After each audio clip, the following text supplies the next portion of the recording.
Paper fruits తయారీ విధానం అండి ఇది. ఇవేమో జీడి గింజలు, జీడిపళ్ళు తయారు చేశాను చూడండి ఏ విధంగా చేశానో. ఏ విధంగా చేశాను అనేది చెప్తాను చూడండి. ముందు మీరు పేపర్స్ తీసుకోవాలి.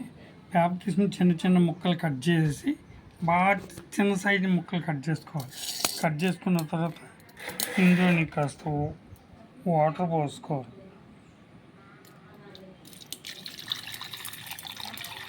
వాటర్ పోసేలాగా ఒక 4-5 రోజులు నీళ్ళల్లోనే ఉంచేయాలండి ఈ పేపర్ ముక్కలు. అయిన తర్వాత చేతితో కనుక పిసికితే మీకు ఎలాగైపోతుంది, ఇది మెత్తగాని పిసికేయాలి. పిసికేసిన తర్వాత దాన్ని తీసుకుని మీరు జీడిపండు షేప్ కావాలంటే జీడిపండు షేప్ ఈ విధంగా చేసుకోవచ్చు. చూడండి చూపిస్తాను. కూర్చోండి. దీన్ని ఇలా నొక్కేస్తే వాటర్ అంతా పిండేసి దీన్ని జాగ్రత్తగా నొక్కేస్తే ఈ గింజ కూడా ఇలా ఇలా ఇలా నొక్కిస్తే దీన్ని ఎండలోకి 4-5 రోజులు ఎండలో పెట్టాలండి. ఎండలో పెట్టుకుంటే మీకు ఎండిపోతుంది. ఎండిన తర్వాత అప్పుడు మీరు ఏం చేస్తారంటే అండి బిర్లా వైట్ సిమెంట్ తీసుకోవాలి.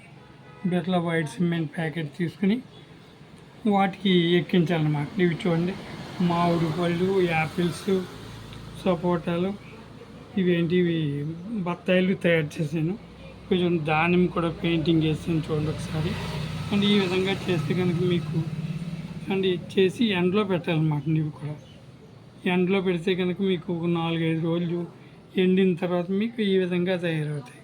అప్పుడు బిర్లా వైట్ ఎక్కించాలి. బిర్లా వైట్ ఎక్కించిన తర్వాత దీన్ని కూడా ఎండలో పెట్టాలండి. ఎండలో పెట్టిన తర్వాత అప్పుడు మీరు ఈ కలర్స్ కనుక ఎక్కిస్తే కనుక మీకు పేపర్ ఫ్రూట్స్ అన్నీ కూడా రెడీ అయిపోతాయండి. ఈ విధంగా పూర్వకాలంలోని మన అమ్మమ్మలు, నాయనమ్మలు వాళ్ళను బుట్టలు అవి వేసేవారన్నమాట.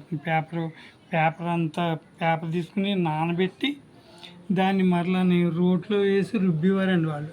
రోట్లో వేసి రుబ్బి అండి ఈ విధంగానే వాళ్ళందరూ మెంతులు కూడా వేసేవారు. మెంతులు మనం ఏమీ వేయక్కర్లేదని పేపర్లు మాత్రం చిన్న చిన్న ముక్కలుగా కట్ చేసుకోవాలి. బాగా చిన్న ముక్కలు కట్ చేసుకుంటే మనం 4-5 రోజులు నీళ్ళు నానిన తర్వాత అయితే మనకి ఈజీగా పేస్ట్ చేతితో చేసుకోవచ్చు అండి. మనం రుబ్బురోలు వరకు వెళ్ళక్కర్లేదు. అర్థమైందండి.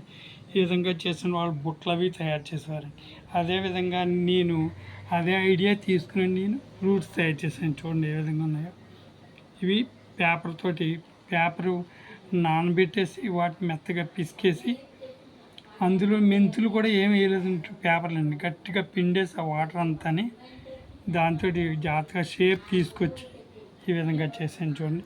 ఇక చూడండి ధాన్యములు అండి, కలర్ వేయాలి.